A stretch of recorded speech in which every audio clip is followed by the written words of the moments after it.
on behalf of the Biomedical Engineering Department to welcome everybody here for the 6th Alan and Constance Ford Distinguished Lecture in Biomedical Engineering.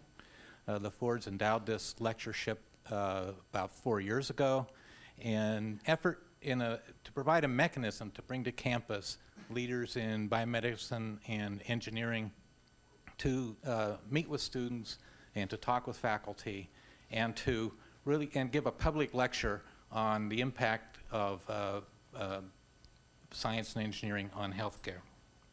By all measures, this has really been an outstanding series of lectures, and I'm looking forward greatly to today's talk. I'd like now to introduce President Barbara Snyder, who will say a little bit more about the Fords, and who will also introduce Dr. Klausner. Dr. Klausner has a career that's been really marked by a combination of research, public service, and more recently investments in efforts to bring basic biomedical science and engineering into clinical practice. It really is an honor to be here today. This is my first Ford Distinguished Lecture, and it's an honor not only because of the stature of our speaker, but also because of the immense respect and affection I have for Alan Ford. Alan has been so gracious and welcoming since I arrived this summer, and actually even before I arrived, and that will surprise no one who knows him. He's a tireless and enthusiastic supporter of the university, as he has been for decades. He joined our Board of Trustees in 1976 and chaired the board from 1987 to 1992.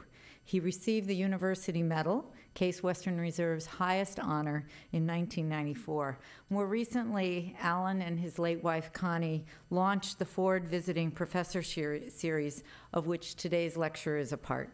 This initiative exists to highlight our world-class biomedical engineering department and has brought such renowned speakers to campus as Dean Kamen, inventor of the Segway. Before I introduce today's lecturer, let me first pause and ask Alan to stand and let us thank him for what he has done to make today possible.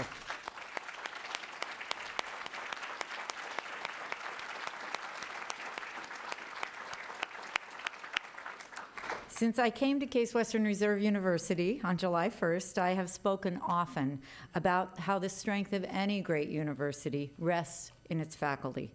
Biomedical engineering is one of our strongest departments, consistently ranked in the top 10 nationally and regularly claiming many national awards.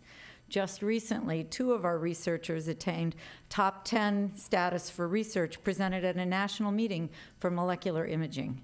Their abstract was among the highest scored in a group totaling 1,000 entries.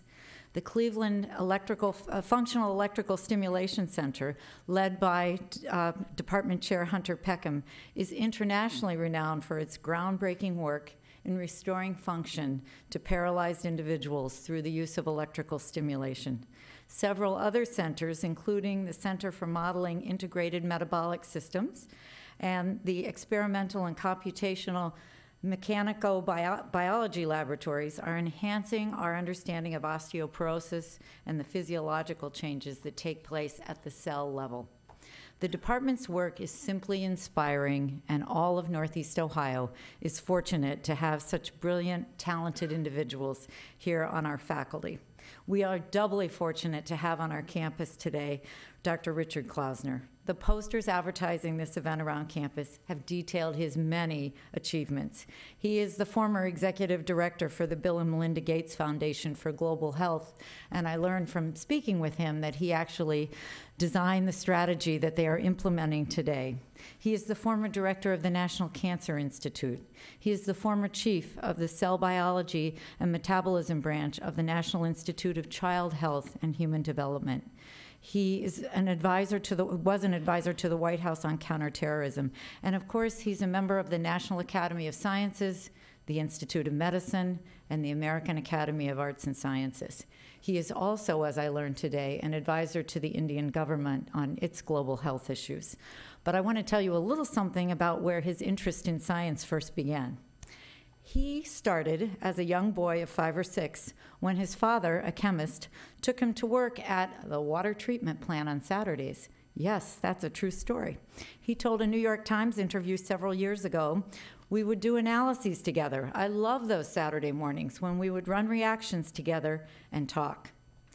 Dr. Klausner, some kids prefer to toss the football on Saturday mornings, but you were running the reactions and talking to your dad about them. That's how it all started. In 5th grade, according to a story Dr. Klausner told another reporter, he just couldn't wait to run his own experiments. So the teacher let him use a corner of the classroom as his own lab, where he would do his work and update all of the other 10-year-olds on the results. These stories explain a lot about the career that he's had as an adult, and it is truly an honor to have him here. He's recognized as a brilliant scientist who has energized every organization he has led. Colleagues describe him as innovative, optimistic, and perhaps most importantly, able to dream big ideas and execute them. And we love people who can execute here at Case Western Reserve University. Today, he is managing partner with the Column Group, a venture capital fund designed to assist new companies focused on addressing unmet medical needs. This afternoon, he will talk about some of the most important changes in medicine, what he calls the genomic revolution. Like you, I'm excited to hear his talk. Please join me in welcoming him to our university and to our stage.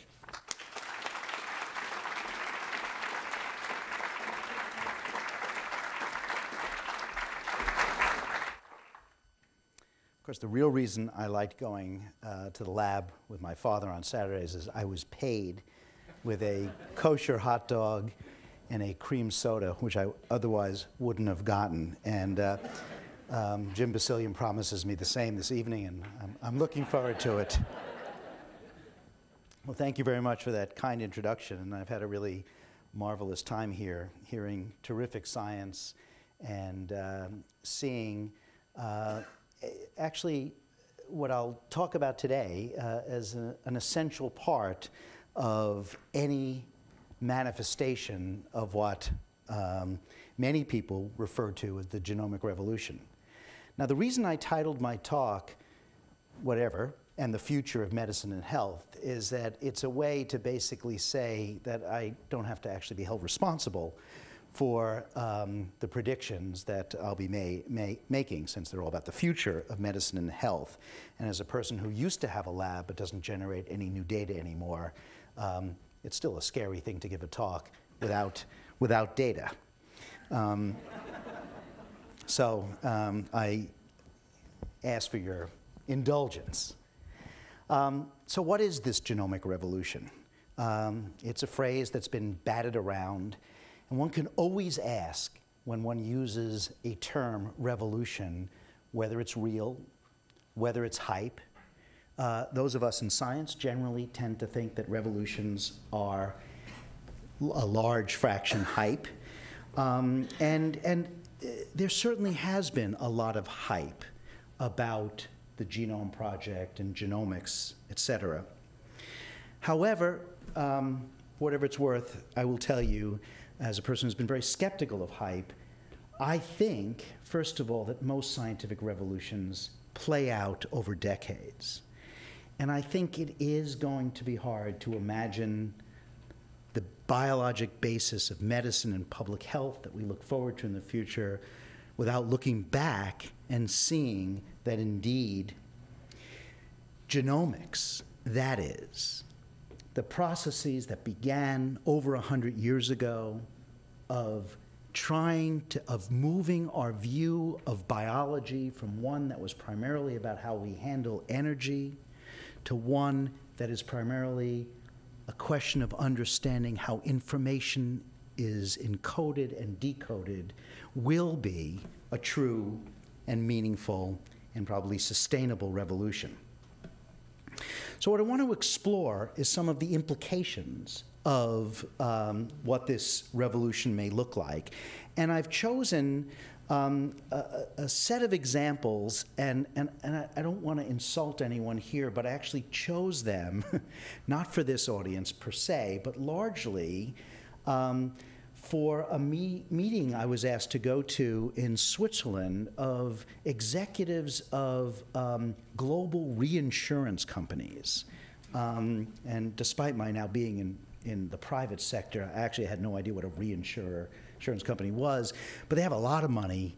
And so I went.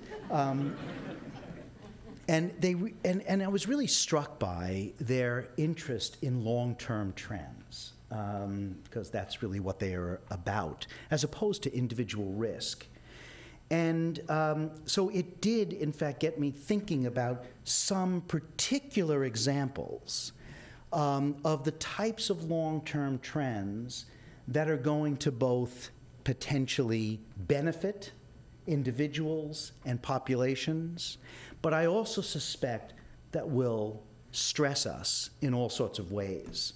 And so while one, I think, could give a talk about genomic revolution, the future of medicine and health, with all sorts of potential examples, as I go through this, I'll try to explain why I chose those examples that I have.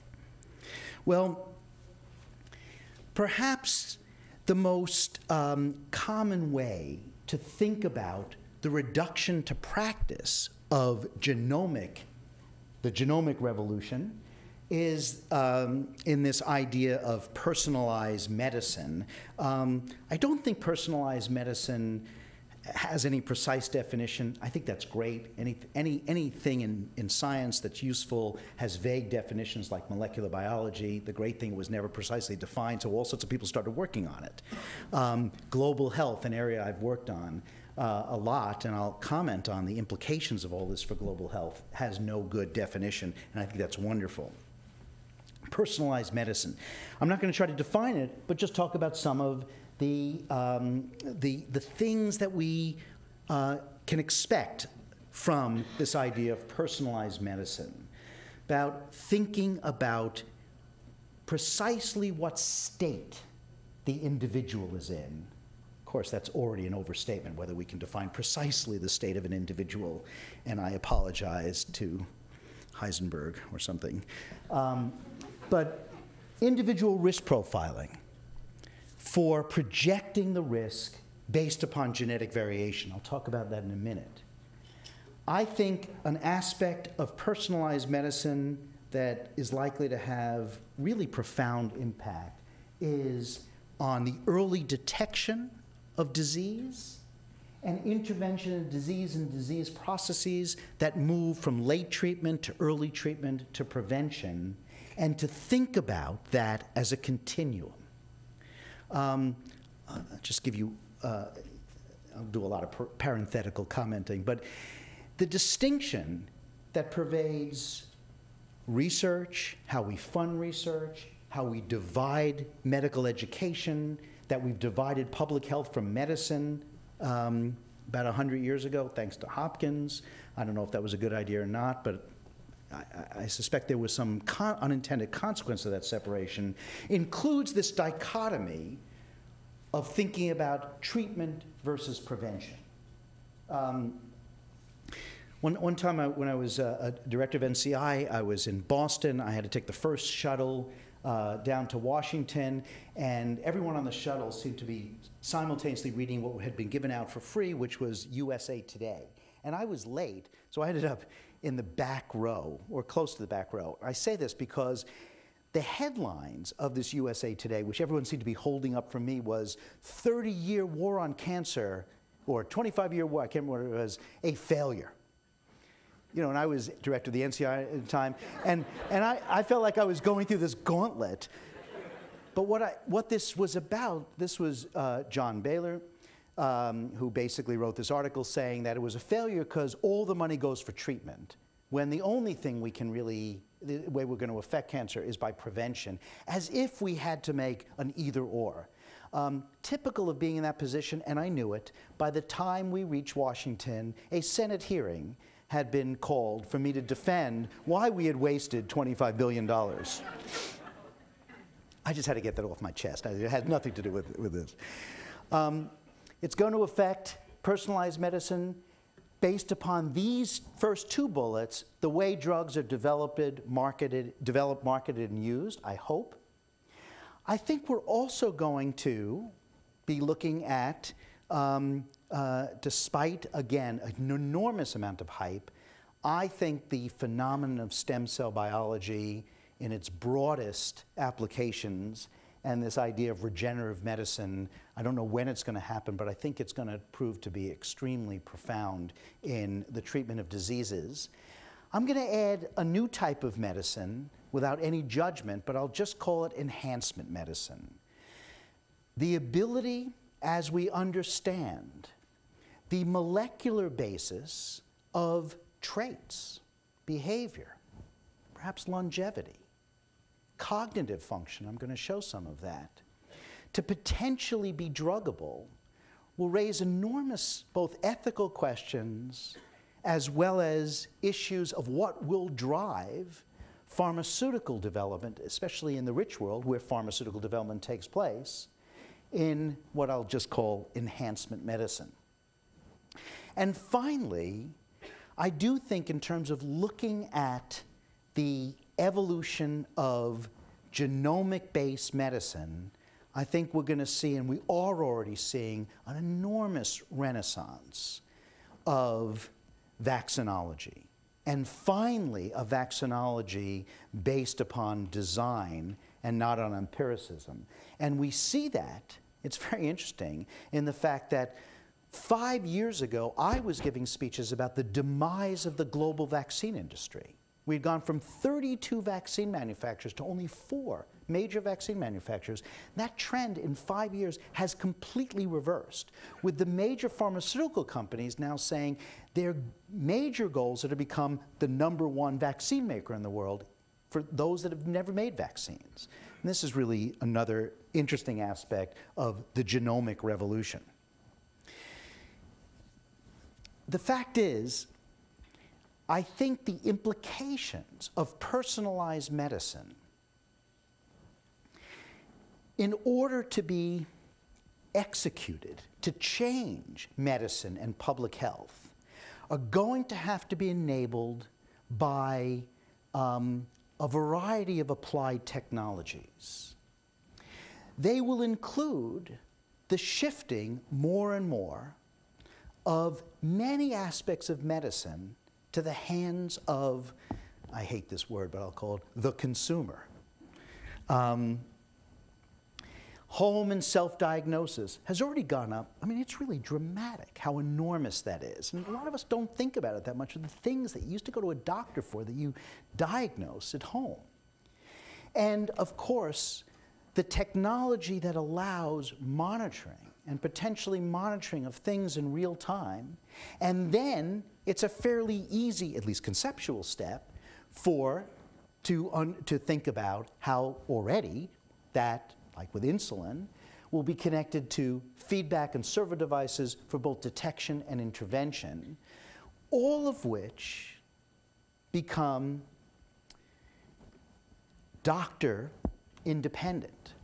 Of course, information systems and telemedicine as I think one of the technologies that gives us one of the potentially greatest hopes for increasing both the quality of medicine and some aspects of equity. So risk profiling. Risk profiling is already here.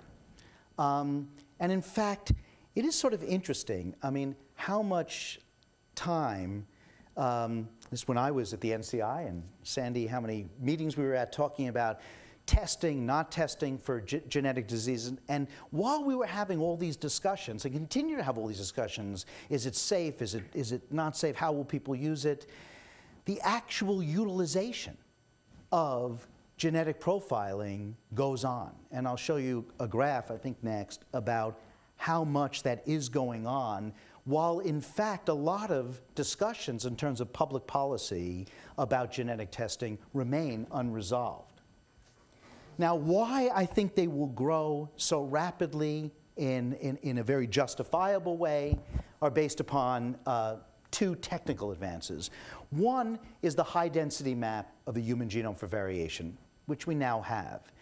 And I think this is proving to be, to the surprise, I think, of some people, a really profound change, rapidly, about 5 years after the finished draft of the human genome sequence, this high density map of variations, of common variations, is proving to be remarkably instructive. This is really new. This is about a year or two old. And it turned out the difference between trying to do, whether it's molecular epidemiology or molecular association studies, an insight into the genetic basis of just about anything you can phenotype, changed non-linearly with the density of the mapped variations. And this is something that some people predicted, some of us weren't sure about. I was a little skeptical.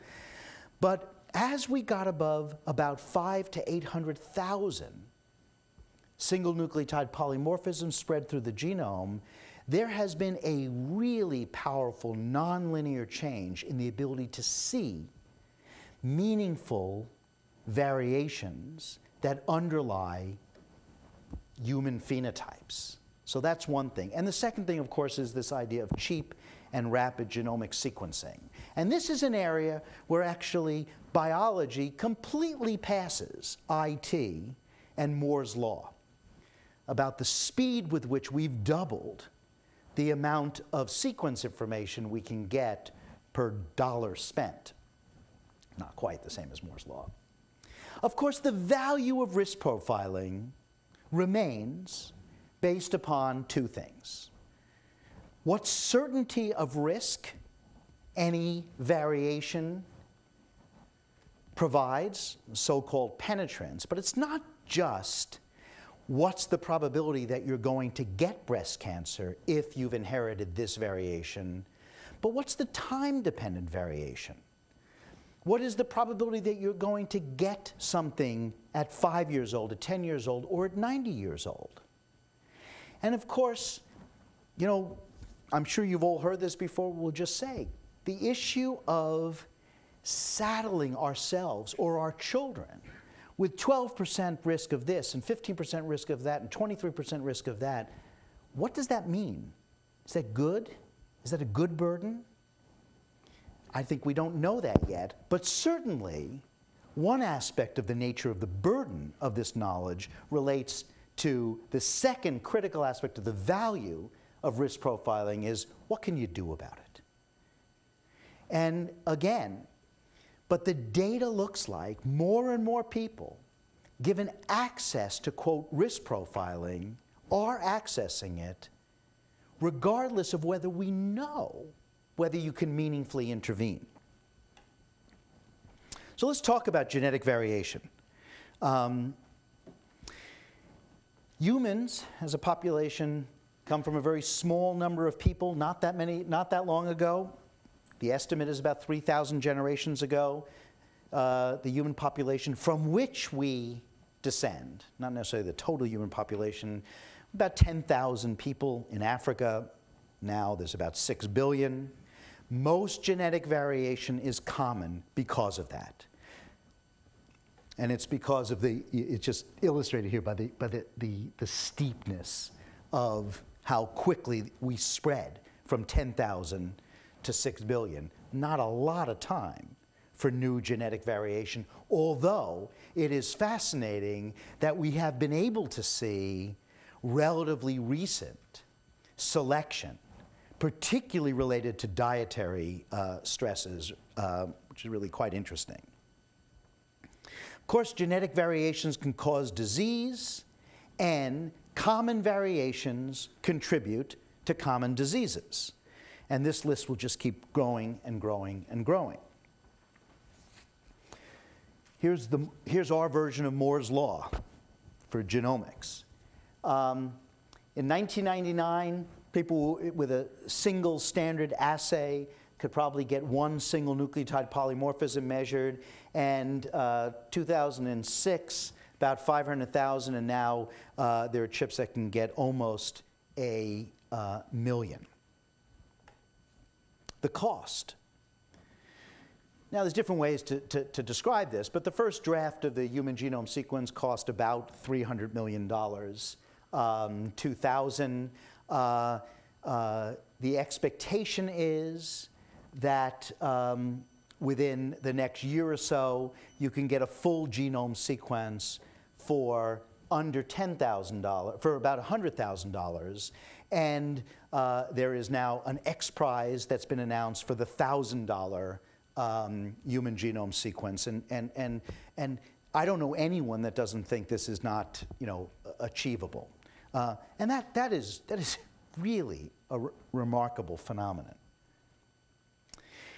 And here is the growth of genetic testing. In 2002 in Europe, about 700,000 tests were performed, and they were growing and continue to grow at about 30% per annum. And that's a remarkable growth. It is not clear to me, if I play the role of a gene counselor, which I'm not, so would be playing the role, whether one could imagine that these genetic tests are those limited to things for which we have clear data supporting the value of the testing. So, we're seeing what may be the beginning of a revolution. I don't want to be overly dramatic, but these are enormous changes. And I'm going to come back in a few minutes to some illustrations of those changes. But the first thing we think about when we think about genetics is about risk and risk profiling. And the value of understanding risk, of course, is the value of the ability to intervene to prevent disease or disability. And in fact, I think there's reasonable consensus that the only way that we are going to profoundly affect the cost equation of health in this country is through prevention. Now, whatever we do in prevention now could keep up with our latest epidemic, behavioral and social epidemic, and that is of obesity, is really unclear. And again, I'll come back to that. But of course, in terms of changing public health, and in terms of changing the general profile of health, prevention remains historically the most dramatic thing we can do. Whether it's public health in terms of clean water, probably the great technologic miracle of medicine, and that is vaccines, which actually remains for infectious disease, really quite an amazing technologic breakthrough. And in terms of costs, vaccines keep developing. There's a lot of new vaccines being developed, but the interesting thing is how vaccines, after a few years, become commodities. And for many of the basic vaccines, the cost of the syringe, the delivery, is much more than the cost of the vaccine. A hepatitis B vaccine made, just been looking at the numbers in India, cost about 6 to 8 cents a dose. That's the price, not the cost. That's the price. Chemo prevention. Really interesting idea. We probably do a fair amount of it, whether we know it or not. Is this going to be an important part of risk profiling related medicine? I don't know. The bar for treating healthy individuals with drugs in order to prevent a disease is so enormously high, especially in terms of us, and I'm saying this without a judgment, but the fact that we are such a risk-averse society, and we have such a risk-averse, currently, approval and regulatory system. I think it's really tough to imagine, at least in the foreseeable future, a major amount of true drug chemo prevention. Behavior is, of course, the place where we can at least imagine a major impact. I should comment about behavior, though. I mean, it's really interesting. Again, going back to the prevention versus treatment, there's a lot of sort of assumption that why are you doing all these fancy, high-tech, genetic, genomic, all this hard stuff when you can just do behavior? As if changing behavior is easy. Secondly, I think we need to have a much better coming to grips with the interaction between our view of biology and our view of behavior. I'll give you an example. It's clear that the biggest single problem, the great epidemic that has been behaviorally caused in the 20th century is tobacco. You know, it was an epidemic of lung cancer and other cancer, cardiovascular disease, respiratory disease. And at the NCI, which was the largest funder of tobacco research, it was totally in the hands of a community of cancer control, of social and behavioral interventionists. And I say that, there's nothing wrong with that. But there was virtually no research being done by NCI on the biochemical basis of addiction. And in fact, when that was raised, there was an incredible uproar by the cancer control community of trying to medicinalize public health, of trying to remove things from behavior to molecular biology. And I think we missed an enormous opportunity to help people by the extraordinary political unwillingness, political within the scientific funding community, to talk about behavioral issues as having a biologic basis. And particularly, it was a very strange thing, because we would talk about controlling tobacco and what an awful thing, which is true, the tobacco industry did by cynically addicting kids, and it's pretty much only kids can get addicted to nicotine, on the one hand, but the desire to actually study the biologic basis and talk about that and think about the development of interventions that would help people change the behavior actually was something that was very difficult to do. And in fact, I found at the NCI almost impossible to do. I think this is a really interesting thing. Whoops.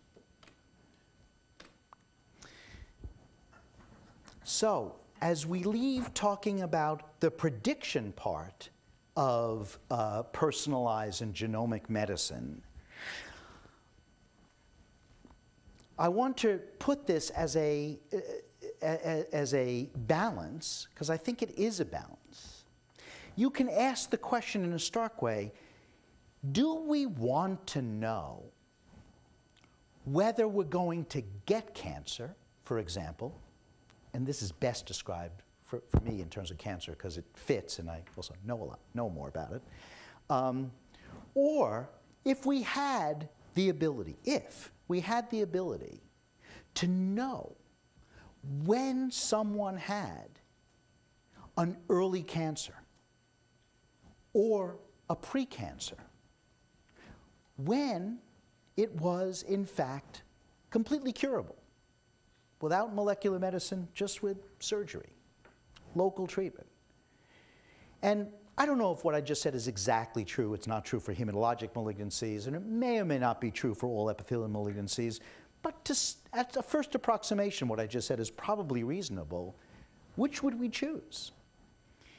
And I don't know, but I think that for many diseases, what molecular profiling, what the genomic revolution is about, is a way to get us to new types of molecular monitors of a state of pre-disease or of a state of early disease before damage is done or when intervention could be successful, as something that probably has a much better profile in terms of discrimination, in terms of psychological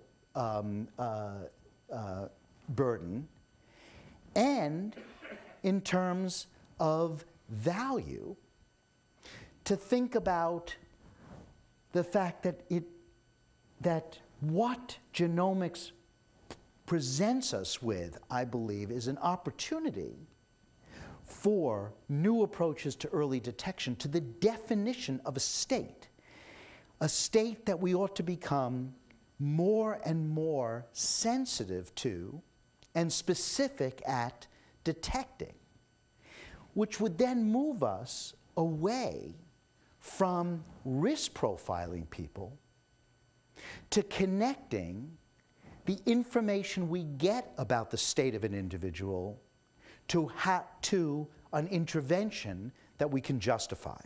This is not going to be true for everything, but I think what we're going to end up seeing is, I hope, is a balance between molecular monitoring of state in order to intervene versus predictive profiling of something that will always be only probabilistic. So now let me illustrate some of what I've been talking about with cancer, and you can see that I did this for the insurance industry because in the insurance relevant age intervals, as you see, cancer is the major cause of death, and I actually pulled from Swiss Re, which is one of these big insurers, what was their impact of disease on their life and health business to see how this distributed. And you can see the incredible impact of cancer. And this is data, even though it's Swiss Re, it's from Europe and the United States. This is not from the rest of the world. I'm sure many of you have seen these. And the fact is, it's terrific that cancer death rates have begun to fall. But it's also pretty clear that the fall is not nearly as dramatic as one would like. Probably some fraction of that fall, we don't know exactly, maybe 25% of that fall is due to treatment. Probably 50% is due to lower rates of smoking and the long-term impact of the decrease in smoking rates since the Surgeon General's report, early 1960s, first Surgeon General's report, and early detection. So, I mean, John Bellin was, he was making a point with the we've wasted our money. I don't actually think at all we've wasted our money. I think it represents how hard this problem is. But for all the effort we've put into cancer therapy, so far the impact on overall mortality of new therapeutic interventions is really small overall for all cancer. There are some cancers, of course, where it's really dramatic. The major causes of the change of cancer incidence that are open to behavioral change, if we talk about that as being the major way that we affect public health, is tobacco use, obesity, and interestingly, estrogen use. Perhaps what's turned out to be the most profound recent event in breast cancer incidence rates, and you only see it in incidence rates so far, was the consequences of the findings of the Women's Health Initiative of the negative effects of estrogen replacement therapy, and the dramatic drop, very sudden, in the use of estrogen replacement therapy that then was mirrored remarkably quickly in ways that leave a lot of puzzles about whether it's just going to now take longer for those tumors that are already there to appear, and we'll have to see that. But there's reasons to believe that exogenous estrogen use may turn out to be a significant behavioral intervention, or an intervention that a behavioral change can alter in terms of cancer incidence. So behavior. So with all that I've described about prevention, overwhelmingly in many ways relating to behavior, how are we going to be thinking about behavior in the era of this genomic revolution and personalized medicine. And I alluded to this issue with the question of whether tobacco use for the medical establishment should be thought of as only a social advertising tax and behavioral advertising issue as opposed to an addiction issue. And of course, it's not black or white. There's a lot of concerns about addiction, but I can tell you the amount of research going into nicotine addiction is just tiny compared to the magnitude of the problem. So where are we going to be? Where might we be in terms of the genomic revolution when we think about behavior? And so I want to just share with you a story that part of which has been published, that was given to me by Dietrich Steffen. He's at the Translational Genetics Institute in Phoenix. And it's just one of many examples that illustrate a bunch of things. It illustrates the potential power of the new ability to map the genetic basis of traits.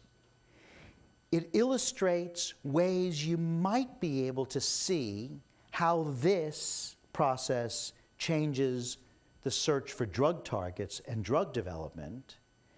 And it raises the interesting or unsettling issues of what I refer to as enhancement medicine.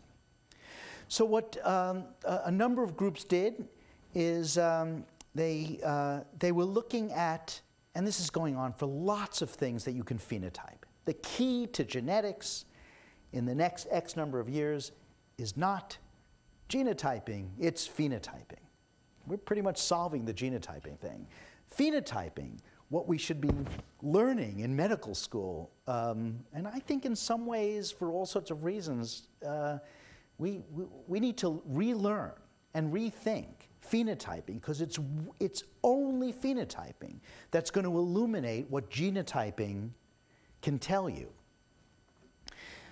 So here is a phenotype. It's considered a manifestation of something called episodic memory. I'm sure there's people in the room that could explain what episodic memory is, but I can't. But the phenotype is a particular test. It can be done as a set of tests. In this case, they're given to college students. College student, and this has been done both in the US and in Zurich. I don't know why they did it at University of Zurich, but they got the students there to do this.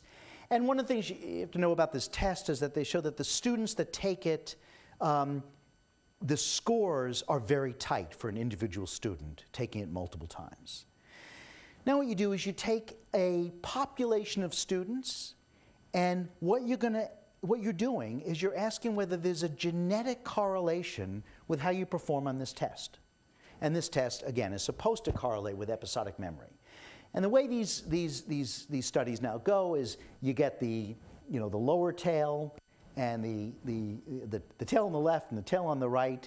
In fact, the best way to do it is you then take, you can redo those or do it first 25% and then do it 10% or 5%. And then you do DNA pooling and DNA profiling using 500 to 1 million SNPs, single nucleotide polymorphisms, per individual. And then you get a series of candidate genes where genetic differences, and this is at the level of a single nucleotide change, segregate with each of these tails of the phenotype. And first of all, what you couldn't see with the SNPs that we were all using a year and a half ago and now can see are very clear hits that are statistically much more impressive than when we were seeing. Importantly, and I'm sorry I don't have a slide for this, when you take a series of these hits and then ask the question, what genes are they in, and are those genes in any way related to each other? Are they in pathways? And this is a really important thing because the more we annotate the genome, the more we're drawing pathways. This gene talks to gene, this gene, and this is, all the stuff that you know. And it turns out that's an extremely, to my mind, important, we were talking about this morning, orthogonal test of the statistical validity. And what they saw was the top 3 polymorphisms could all be connected in a genetic pathway, with one really interesting protein called KIBRA, around which very little was known other than the genes that it talked to. Interestingly, when it was asked, where is KIBRA expressed, it was expressed almost uniquely in certain regions of the brain. And, interestingly, when individuals, this is a functional MRI of an individual doing one of these memory stresses or tests or something, and then overlaying the difference between individuals with one allele that puts them in one place versus another allele, and again, what you're doing is doing homozygous versus heterozygous, And what you see, interestingly, with this KIBRA polymorphism that was pulled out, that is in a pathway, that is expressed overwhelmingly in regions of the brain associated with memory centers, is you see this functional difference. Then, and again, I just show this because I think it's cute, and I say that because I don't know if it's real. It's sort of early days. But then what they did is that they drew out the biochemical pathway. And KIBRA is just upstream of a particular kinase, which I'm not allowed to share, apparently, and I can't remember anyway. And no, it's really true. I have nothing to do with this stuff. We don't invest in them or anything. He's just a friend. And took known drugs that were available that blocked that kinase. And they did some controls with other drugs blocking other kinases. And then did a memory test in rats in terms of mistakes made and in a water test. And basically, with an inhibitor of this kinase, but not kinases that they inhibited that were not in this pathway, they were able to see a dose-dependent improvement in memory, and this experiment was done because of that. Now, just to be honest, I've told you everything I know. I've actually told Dietrich, and it's no secret, I said, I don't actually believe this is necessarily true. This is pretty loose connection. But I wanted to show it because while this is a loose connection, I think what they're trying to do is the shape of how more and more drug discovery is going to take place. So I'm going to speed up because you don't want to see all this. So let me just comment on enhancement medicine. The other few slides were just sort of, everything I currently think about cancer, but you don't really care about that. No, actually, you don't need it. Enhancement medicine. I think this is going to be an area that, of course, in many ways, some people will say is already there. It's called Botox and plastic surgery and things like that. It depends upon what you think you're trying to enhance, I guess. But the fact is, we're likely to discover with these sorts of approaches underlying genetic variations that relate to manipulable biochemical phenomena for all sorts of traits, aspects of cognition, potentially lifespan. And as I said, probably just about anything else you can think of. You know, Francis Collins used to say, genetics is underneath virtually every aspect of human morbidity or mortality except for maybe accidents. And now people are looking at risk behavior, you know, and who gets into accidents. And, you know, so, and again, I don't have much more to say about this from what I've said and what I've shown you, just to sort of point out what we're going to be thinking about and what this is going to mean and who gets these sorts of medicines. And of course, we don't want our athletes to take medicines to enhance their behavior. But when and if we have the ability to affect cognition, we'd probably all agree that these are going to be wonderful potential drugs, if we have that, for people with Alzheimer's, other forms of dementia. But as you saw, if it was true, I mean, I think it was true, but it was related to that target, in the rats, as we see in the variation of performance of the University of Zurich students. The question is, of course, as with many of these things, as we discover this type of genomic biology, what's a deficit? What's a disease? What's treatable? And I'm glad you're setting up a center of ethics and humanism, because I think our discussions about bioethics around stem cells, and by the way, my own prediction is I think the discussion about embryonic versus adult stem cells that currently has taking place, my own view is it's over. And you know, there'll be some government catching up, but I don't think that's going to be a long-term issue. I think it's been really unfortunate from my perspective, but it does represent the powerful nature of the issues that biology, genomics raises, and I think genomic medicine. Well, we can talk about it with all these possibilities. I think basically the societal and personal issues that these sorts of things raise are quite remarkable. I didn't see any smart bionics today. Not that when looking at all the bioengineering, I'm not saying that you presented to me, I didn't see anything smart. You just didn't show it to me. But I was visiting, I hope no one gets upset, the MIT Media Lab and talking to an investigator there who lost both of his legs in a really tragic mountain climbing accident when he was about 19, and decided after that to, he was going to go to medical school and engineering school and work on this problem.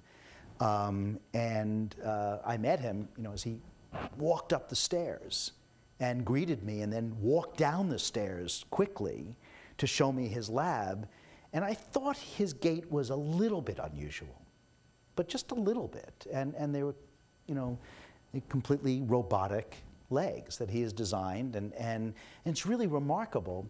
And he runs long-term races. You know, and then we were discussing what he's doing and these bionic limbs that you can use not just to replace, but you know, can make you stronger, make you do things. I mean, think about that for different professions, for firemen being able to jump out of buildings, and you know, I think all of these things, all of these potential enhancement issues, I think are really going to be, you know, wonderful cocktail conversation and really, really challenging ethical issues.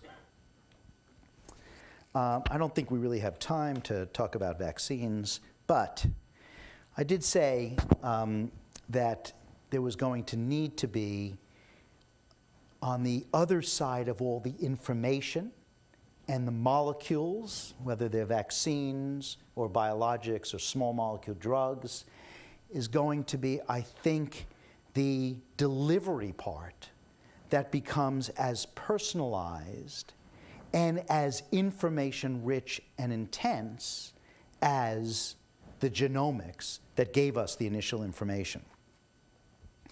I think one of the most striking disconnects in our society, technically, and I'm just talking about a technical disconnect, and then I want to talk about equity, is about information systems. The paucity of IT compared to what IT can do and does do in other fields, how it performs in our overall health system, I think is one of the more remarkable technologic disconnects. And of course, there are lots of, again, ethical issues about information, medical information, but from a medical and public health perspective, the lack of informatics infrastructure in our health system, coupled with, because most informatics now is indistinguishable from communication technologies, information technology, communication technology, and the extent to which medicine and public health lags behind that, particularly public health, even in this country, where in fact the way CDC communicates with the 50 state public health offices, I mean, is, you know, you have to hope the landlines work. I mean, it's really extraordinary. So I'm not going to talk much about this because I'm out of time, but I think this is the other side where we're going to have, where one side of this revolution is about the nano information of genomes, which is a nano information, that will need to be interfaced with fundamentally new technical ways of delivering, of reading, of communicating, and of analyzing, that together will form the genomic revolution of medicine and public health. Let me just end by talking about an issue that, you know, I personally have spent a lot of time worrying about and thinking about and remain very engaged in globally, and that is the issue of equity of health. And of course, it's not just an issue of the rich world versus the poor world, but the rich in the rich world versus the poor in the rich world. I can say the obvious, and in an academic institution, that the inequities of health are one of the most unethical and indefensible facts of what so many of us are so proud of being part of this era of science-based medicine. And in fact, we're very proud of how international it is. You know, we're international in terms of the meetings we go to, who trains where, who reads what journals. But international is different than global. And I think one of the beauties of this emerging idea of global health is that it's a challenge to our conceit as a successful enterprise of science-based medicine, that we are international if we're not global. And what I mean global is that we don't just have connections with the globe, but our concerns relate to the concerns that are spread across the globe. And while it's totally understandable, not justifiable, it's understandable. You can explain why we in academia work on the diseases of the rich, because the rich society pays for our research. But I don't think that's good enough. I think it's incredibly important that all medical schools in particular deal with the ethos of medicine, which is that we don't turn away. We don't turn people away. None of this is true. People are turned away all the time. And I think the amount of outrage in medicine, at medical schools, is totally inadequate. to the issue of health inequities. I, sort of as an optimist and as a lover of technology, actually believe that we're beginning to look at technologies that actually have the ability to close equity gaps. There is a tendency, and in fact our experience in this country is that with increasing technology, inequities go up. And in fact, historically, that's true. I don't know who it was that pointed out that it was just about 200 years ago that the most powerful man in the world, King of England, died of a boil on his backside. And, you know, that's pretty equitable. I mean, you know, that wouldn't happen now. And so the reality is the inequities have been created by the maldistribution of progress that just hasn't reached everyone. But the fact is, and you see this when you travel in the developing world, technology is the root, in many ways, of equity. Both from changing political systems, technology that opens countries up, the cell phone, talked about that multiple times today going around, but the cell phone is the most extraordinary piece of high technology you could imagine, and it is profoundly changing the developing world in enormous ways, creating banking systems in East Africa that didn't exist, and on and on. I say that because it is not correct to say if you invest in technology, you are simply investing in a system that creates greater inequity. It depends upon whether we can turn our technical and technologic creativity to creating deliverable technology. And I think that remains, and I will leave with that, one of the great challenges, especially for a university that has within it a great medical school and a great engineering and bioengineering department as this place has, to think about the challenge, the ultimate technologic challenge of deliverable technology, not high tech or low tech. That doesn't matter. I don't know if a vaccine is high tech or low tech. We can get vaccines everywhere. It's not a question of high tech or low tech. It's a question of whether the technology enables delivery to those who need it. I think the types of things that I've briefly and probably very superficially talked about create a set of possibilities for for science not only improving medicine and public health, but doing one of the most important things we can do, and that is increase equity within and throughout the world. And I'll leave it at that. Thank you.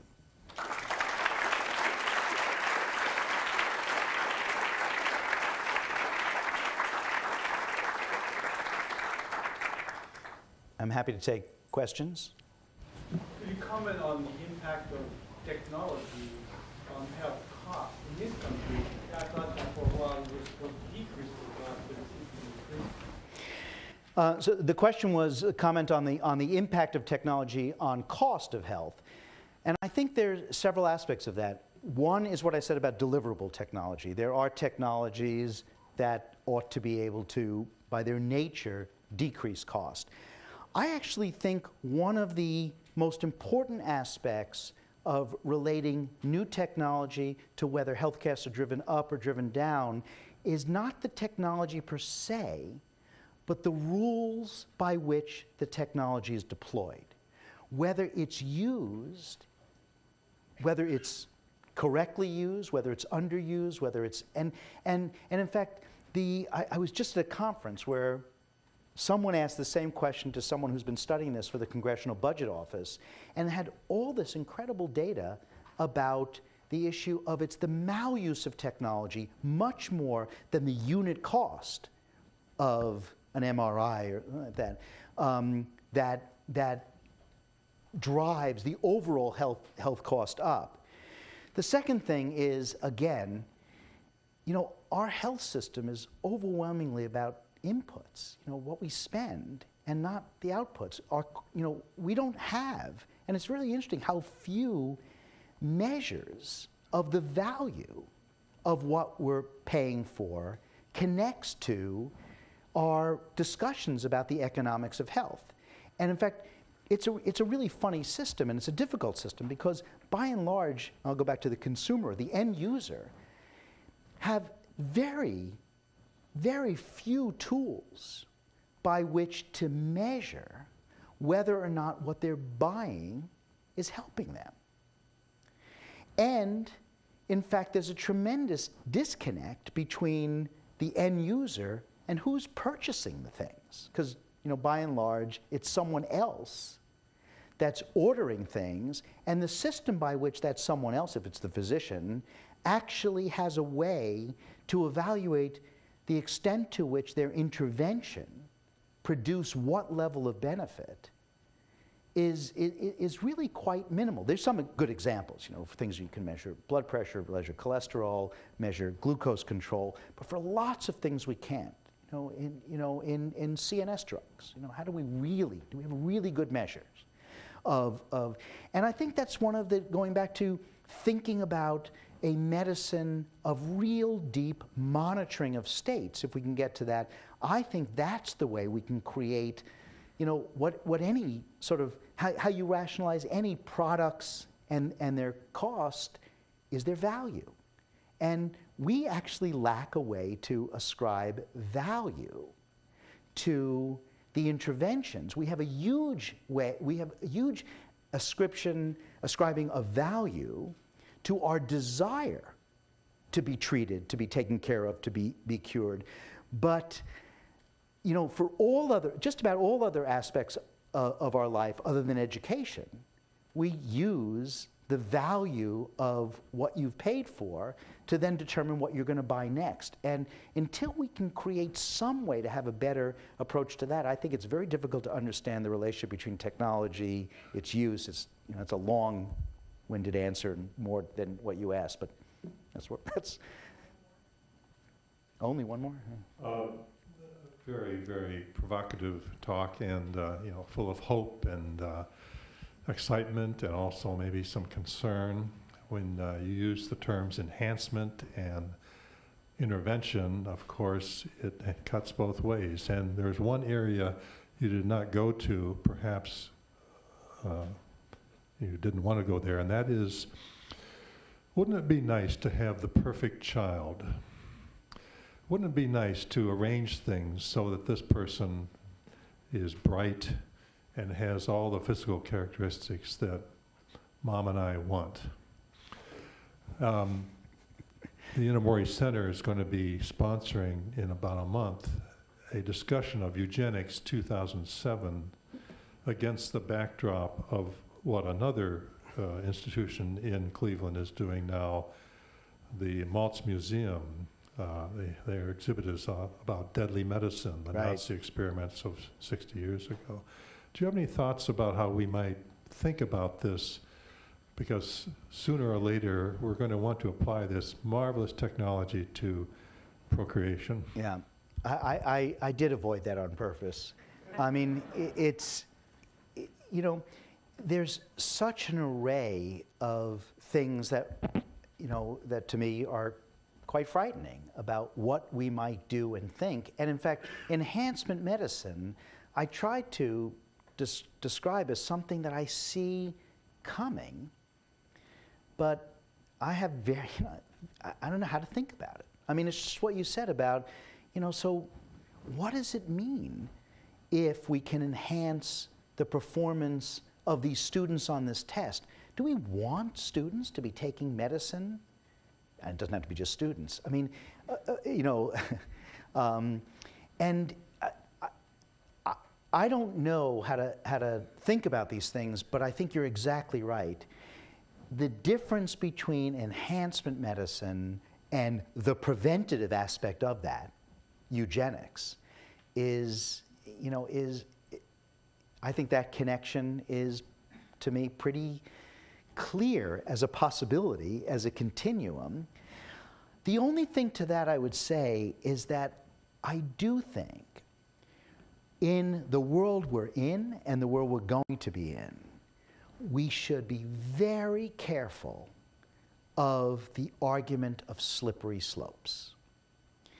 And And I think that's been behind some of the arguments about the extremes we now go to in IRBs and what we think is ethical, and it's all about autonomy and not about, you know, beneficence at all anymore, because we're worried about the slippery slope of things. And I think moral human beings and moral societies can distinguish allowable behaviors from what they decide are unallowable behaviors, even if you can draw a continuum between them.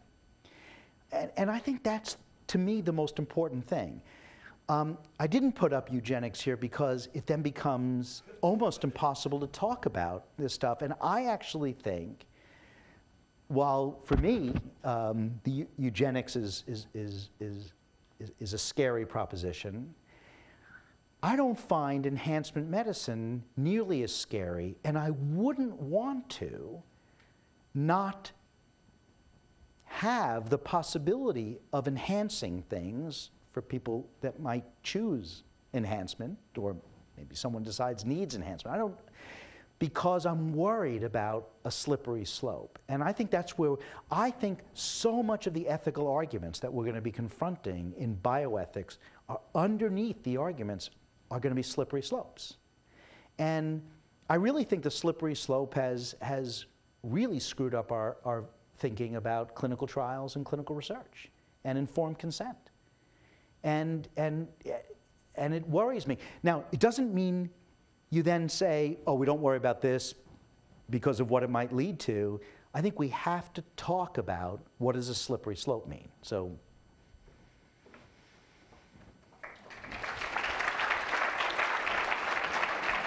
Thank you. Oh. Thank you, Rick, very much. On behalf of the university, we'd like to present you, Alan Ford and I, with a gift to remember your visit to our campus. Please join me all in thanking Dr. Klausner for a very interesting and provocative talk.